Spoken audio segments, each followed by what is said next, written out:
हाय कंगना, कुछ टाइम पहले मैंने न्यूज़ देखा और बहुत बुरा लगा मुझे।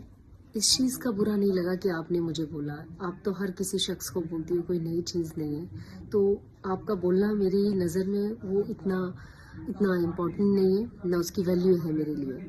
खैर, आप एक महान कलाकार हैं, बहुत बड़ी महान कलाकार हैं। आप महान इंसान बन जाते यदि किसी की प्रॉब्लम समझ लेते।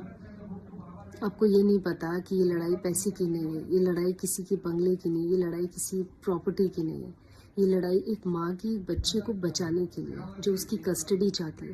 क्योंकि मेरी बच्ची के साथ जो जो चीज़ें गुजर रही है वो आप लोग को नहीं पता, और ईश्वर ना करे किसी को पता चले, क्योंकि ये तकलीफ कोई झेलना भी नहीं चाहिए किसी को। मैं नहीं चाहती कि ईश्वर किसी भी बच्चे को ये तकलीफ हो।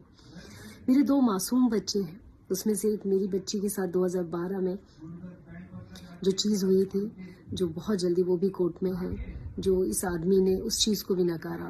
फिर उसने मेरी बच्ची को दोबारा इसे कतर ले जाके मैनेजर के साथ एक रात एक दिन के लिए स्वीट रूम में रुकाया। 12 साल की बेटी को, कोई 12 साल की बच्ची को एक स्वीट रूम में कैसे रुका सकता हो, जबकि खुद दुबई में आप रह के आप पार्टी कर रहे हो, आप इंजॉय कर रहे हो, घूम रहे हो, और उस बच्ची को कतर भेज दिया है।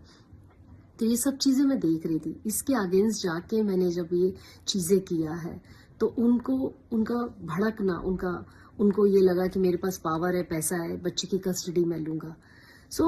ऐसे आदमी के हाथ में तो मैं बच्चा कभी नहीं पलने दूंगी, चाहे कितना बड़ा भी सुपरस्टार हो। मुझे नहीं कोई फ़र्क पड़ता है। मेरे लिए फ़र्क पड़ता है कि मेरे बच्चों की परवरिश कैसी हो रही है।